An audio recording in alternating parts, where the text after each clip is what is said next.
Assalamualaikum warahmatullahi wabarakatuh.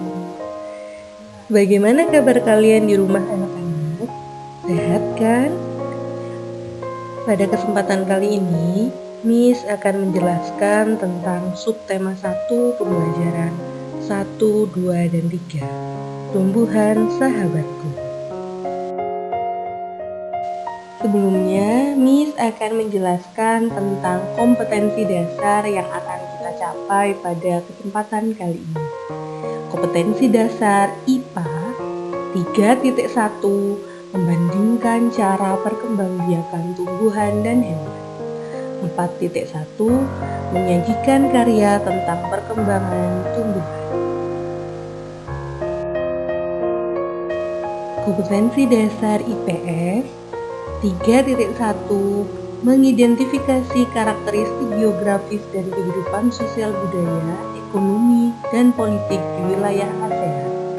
4.1 menyajikan hasil identifikasi karakteristik geografis dan kehidupan sosial budaya, ekonomi, dan politik di wilayah ASEAN.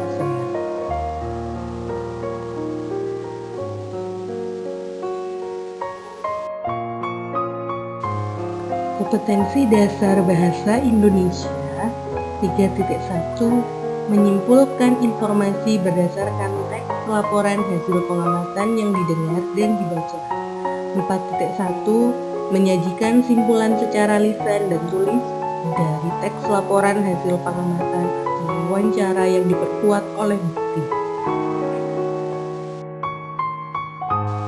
Nah, sekarang coba kalian perhatikan gambar yang disajikan.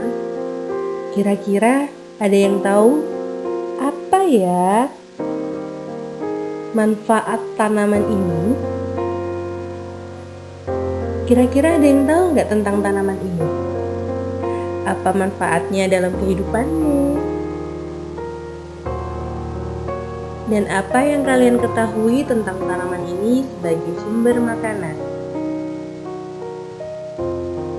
Ya, betul sekali. Padi sangat bermanfaat bagi kehidupan manusia dan hewan. Beberapa tanaman di bumi sangat bermanfaat bagi kehidupan manusia dan juga hewan.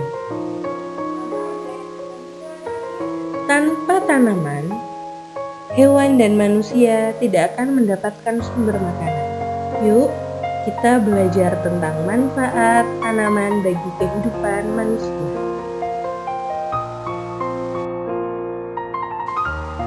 Nah, seperti kita ketahui, tumbuhan sangat bermanfaat bagi manusia. Nah, manfaat tumbuhan bagi manusia yang pertama adalah sumber energi bagi manusia. Kita ketahui bahwa makanan kita sehari-hari sebagian besar berasal dari tumbuhan. Jadi, tumbuhan berperan penting dalam menambah energi bagi manusia. Yang kedua, sumber vitamin untuk menjaga kesehatan tubuh. Tumbuhan di sekitar kita memiliki banyak vitamin dan manfaat serta serat untuk menjaga keseimbangan serat dalam tubuh kita. Dan yang ketiga yaitu sumber oksigen untuk bernafas. Tumbuhan adalah penghasil oksigen terbesar di bumi. Karena ketika mereka melakukan fotosintesis, tumbuhan menghirup karbon dioksida hasil pernapasan dari manusia. Kemudian tumbuhan menghasilkan oksigen dari hasil fotosintesisnya, yang kemudian oksigen itu akan diserap oleh manusia ketika manusia bernafas. Jadi, coba kita bayangkan jika kita tinggal tanpa ada tumbuhan sedikit pun di sekitar kita. Dan yang keempat adalah pengikat air tanah. Jadi, tumbuhan sangat berperan penting dalam menjaga sumber mata air di bumi. Dan yang terakhir adalah peneduh dan memperindah kehidupan di bumi. Nah, bayangkan saja jika tumbuhan mulai sedikit keberadaannya di bumi. Apakah bumi akan sehijau itu? Pastilah bumi akan sangat gersang sekali. Nah, jadi anak-anak, mulai sekarang kita jaga tumbuhan di sekitar kita sekecil apapun dengan gerakan sekecil apapun.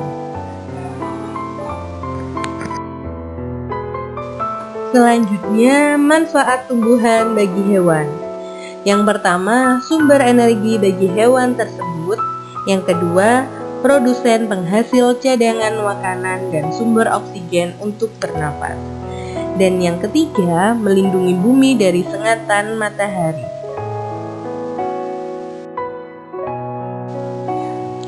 Nah, coba kita bayangkan jika tidak ada tumbuhan di muka bumi ini. Beberapa hal berikut yang akan terjadi jika tidak ada tumbuhan. Yang pertama, manusia dan hewan tidak memiliki sumber makanan. Yang kedua, bumi akan gersang karena tidak ada sama sekali peneduh di bumi ini. Dan yang ketiga, pastilah kehidupan akan berakhir. Nah, Miss ada satu bacaan untuk kalian. Kita baca bersama-sama ya. Yuk. Bagaimana jagung berkembang biak? Jagung merupakan salah satu tanaman yang dijadikan bahan makanan pokok di berbagai negara. Salah satunya di Indonesia. Di Indonesia, penduduk Pulau Madura menjadikan jagung sebagai makanan pokoknya. Jagung merupakan salah satu tanaman penghasil karbohidrat yang sangat diperlukan oleh tubuh. Seorang petani jagung memulai pembiakan tanaman dengan menanam biji jagung. Setelah 3-4 hari, bakal tanaman akan muncul di permukaan tanah. Tanaman jagung akan terus tumbuh menjadi besar. 3 hingga 3,5 bulan, buah jagung dapat dipanen oleh petani. Buah jagung yang berbentuk seperti tongkol pada mulanya merupakan sekuntum bunga. Bunga jagung memiliki helai-helai rambut halus pada bagian ujungnya. Pada helai rambut tersebut terdapat tepung sari. Tepung sari akan terbang terbawa angin ketika angin bertiup. Tepung sari yang terbawa angin, sebagian akan jatuh di kepala putik yang terletak di bagian bawah bunga pada pohon jagung yang lain. Ketika itulah terjadi pembuahan. Setelah terjadi pembuahan, bunga jagung tersebut terus berkembang hingga menjadi buah jagung. Perkembangan itulah yang dapat diamati dari waktu ke waktu. Buah jagung akan siap dipanen ketika rambut jagung sudah berwarna kecoklatan dan bagian tongkolnya sudah mengering. Apabila buah jagung tersebut dikupas, akan memperlihatkan biji jagung yang kekuningan. Bagian yang dimakan oleh manusia adalah biji jagung.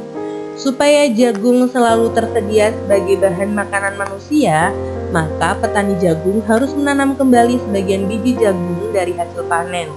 Biji jagung yang tua dapat ditanam kembali. Dari sinilah akan dimulai lagi perkembangbiakan jagung oleh Nuni.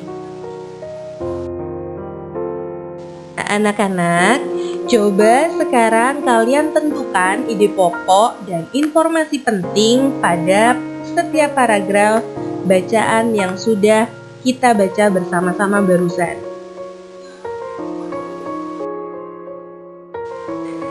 Miss kasih contoh ya untuk paragraf yang pertama.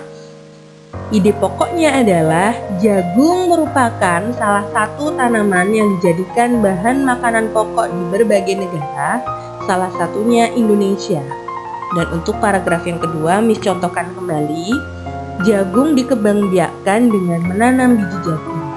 Nah, untuk paragraf yang ketiga, 4 dan 5, silahkan kalian mencoba.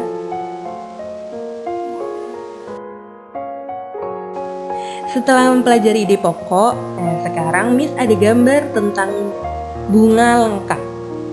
Nah, untuk gambar bunga lengkap, ini penampakannya. Nah, yang pertama ada tangkai bunga, kemudian ada bakal biji, selanjutnya ada benang sari, ada kepala sari, mahkota, kepala putik, tangkai putik, kelopak bunga, dan dasar bunga. Silahkan jika kalian hendak menggambarnya pada buku catatan kalian, serta memberikan keterangan yang sesuai seperti yang Miss contohkan.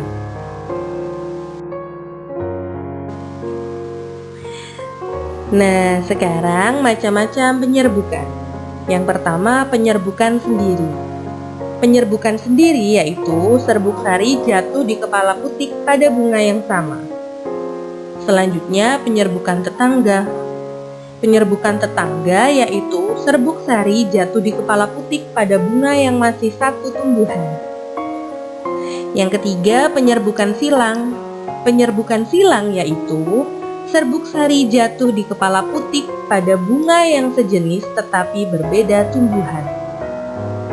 Dan yang keempat, penyerbukan bastar. Penyerbukan bastar yaitu serbuk sari jatuh di kepala putik pada bunga yang berasal dari tumbuhan yang berbeda varietas.